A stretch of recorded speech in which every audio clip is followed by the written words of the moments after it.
Массированный обстрел украинской столицы, для чего России понадобилось уничтожать жилые многоэтажки. Кажется, мы нашли ответ.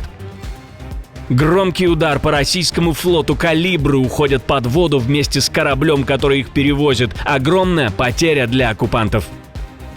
В Пентагоне назначили главного спонсора войны. Вы удивитесь, но это не Россия и не Китай. Кто же это? И к какому новому конфликту все идет теперь? Эти и другие самые важные события вечера четверга, 28 августа. Самые важные и срочные новости, эксклюзивные подробности. Вы смотрите информационный выпуск «Нехта». Оперативно о событиях в России, Беларуси, Украине и мире. Раньше и понятнее других. Все, что нужно знать сегодня. Ночь 28 августа превратила Киев в цель для самого мощного удара РФ за последнее время.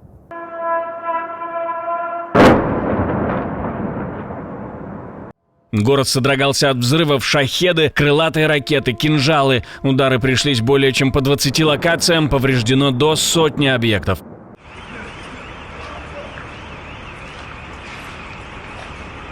Самый страшный удар в Дарницком районе. Ракета попала в пятиэтажный жилой дом и обрушила целый подъезд. Тяжко пояснити мету руйнувати мирне місто. Одне пояснення. Розпосюджувати депресію серед українців, зламати волю до боротьби. Іншого пояснення я не бачу.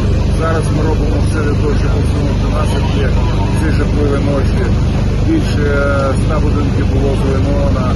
Ми говоримо зараз про десятки загиблих, десятки поранених. І, на жаль, ця кількість збільшується. Несколько человек все еще могут оставаться под завалами. За их жизнь борются врачи и спасатели. На месте работают около 500 сотрудников ГСЧС и 1000 правоохранителей. Президент Украины говорит, что ждет реакции Китая и Венгрии на этот обстрел. Китай неоднократно призывал к нерасширению войны и к прекращению огня. Этого нет из-за России. Мы ожидаем реакции Венгрии. Смерть детей должна вызывать точно больше эмоций, чем что-либо другое. Мы ожидаем реакции каждого в мире, кто призывал к миру, а сейчас чаще молчит, чем занимает принципиальные позиции. Власти столицы просят киевлян оставаться в укрытиях. Угроза новых атак сохраняется. На обстрел отреагировали уже и в Еврокомиссии.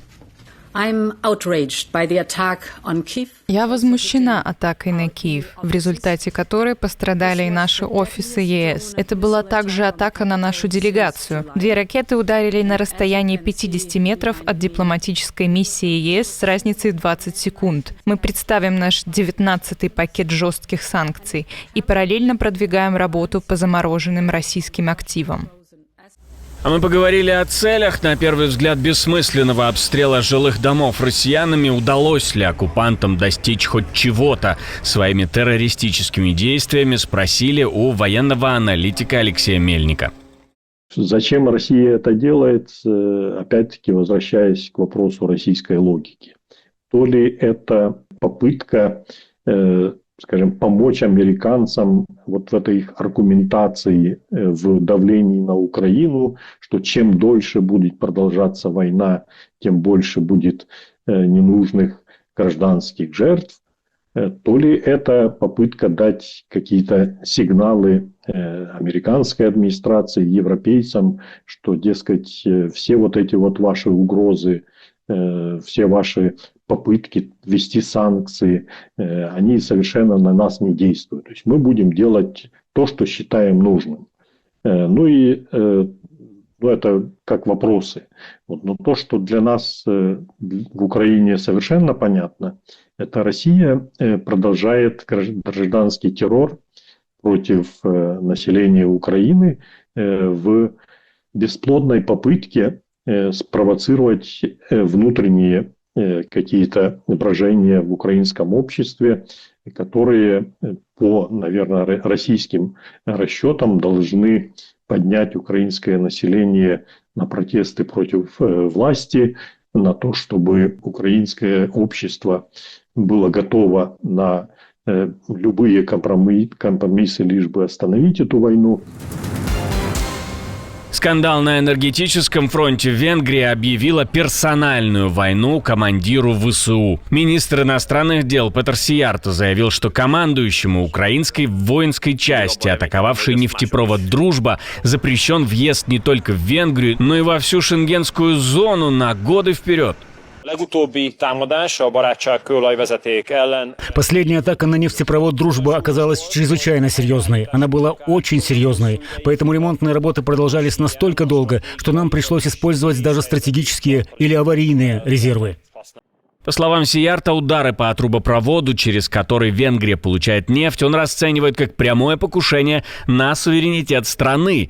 Без дружбы невозможно обеспечить энергией Венгрию. Украина прекрасно это понимает, заявил он, и обвинил Киев в том, что атаки бьют не по России, а именно по Венгрии и Словакии. Будапешт назвал действия ВСУ чрезвычайно серьезной атакой и пообещал жесткие последствия каждому, кто угрожает энергетической безопасности страны. Интрига в том, что ответственность за недавние удары дронами по нефтяной инфраструктуре в России взял на себя командующий силами беспилотных систем ВСУ Роберт Броуди, мадьяр, этнический венгр. В своем сообщении он завершил отчет лозунгом венгерского сопротивления 1958 года, которое в переводе на русский означает «русские домой, идиоты». И теперь венгерский МИД фактически запретил въезд не только офицеру украинской армии, но и человеку, которого часть венгров считает своим. Наша команда существует благодаря вам. Поддержите ее, чтобы мы могли продолжать нашу работу. Украинская разведка нанесла удар по зубам российского флота. Ночью спецподразделение ГУР атаковало малый ракетный корабль проекта «Буян-М», носитель крылатых ракет «Калибр». Операция прошла в Азовском море у берегов оккупированного Крыма. Сначала дрон разведчиков повредил корабельную радиолокационную станцию, а затем спецназ Главного управления разведки добил цель дополнительным ударом. Я бы не стал преувеличивать значение конкретно этой успешной операции, но еще здесь есть достаточно такой символический эффект, то есть это Азовское море, которое Россия считает своим внутренним озером, то есть туда невозможно зайти со стороны Керченского пролива. То есть там безопасно от украинских морских дронов, но судя по кадрам, это воздушный дрон, который, если не уничтожил, то вывел на длительное время из строя один из российских кораблей. Насколько это была сложная операция, это движущаяся цель, которая постоянно меняет свое местоположение. И это, если там говорить об иголке стоге сена, то, наверное, это еще в разы сложнее.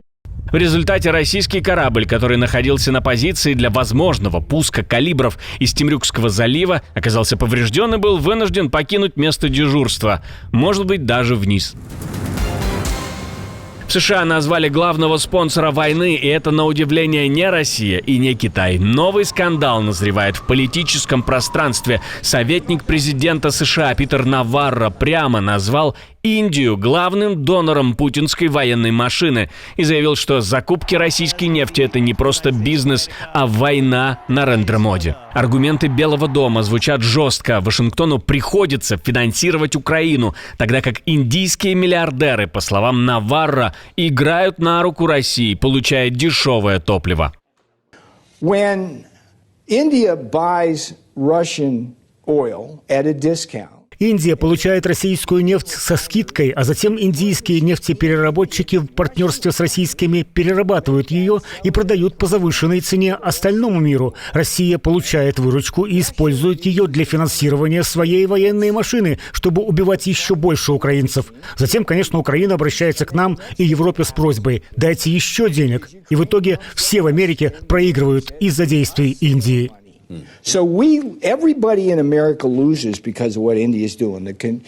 Тарифный удар США стал самым жестким в Азии. Под него попали более 55% индийского экспорта в Америку. Льготы сохранили только для электроники и фармацевтики. А вот текстиль и ювелирка окажутся под сильным ударом. Реакция Нью-Дели не заставила себя ждать. Индия назвала действия США несправедливыми и неприемлемыми. И напомнила, что имеет право покупать нефть у кого угодно. Наварро ответил в своей фирменной манере, цитирую: «Индия, ты самая большая демократия в мире, так веди себя как демократия». Конец цитаты. Но тут и ответ уже был. Даже оппозиция в Индии призывает быть жестче. Все наши отрасли оказались на грани закрытия, потому что экспорт фактически остановился. А если в ответ наш премьер-министр снимет пошлины на товары из США, то американская продукция хлынет на наш рынок, и это уничтожит наших фермеров, предпринимателей. И если Трамп ввел пошлину в 50% на индийские товары, мы должны были ответить пошлиной в 100%. Мы что, слабая страна? У нас 1 400 000 000 человек. Контраст бросается в глаза. Китай остается крупнейшим покупателем российской нефти, но в его адрес в Вашингтоне куда меньше нападок. С Пекином недавно даже заключили тарифное перемирие. А вот Дели теперь рискует оказаться в центре американо-азиатской торговой войны на фоне обвинений в том, что именно он подкармливает кремлевскую машину агрессии. Отдельное спасибо, что досмотрели до конца. Спасибо за ваше доверие. Жду развернутых комментариев, лайков и репостов. Это важно, чтобы нас становилось больше. На этом пока все. До новых встреч и хороших вам новостей.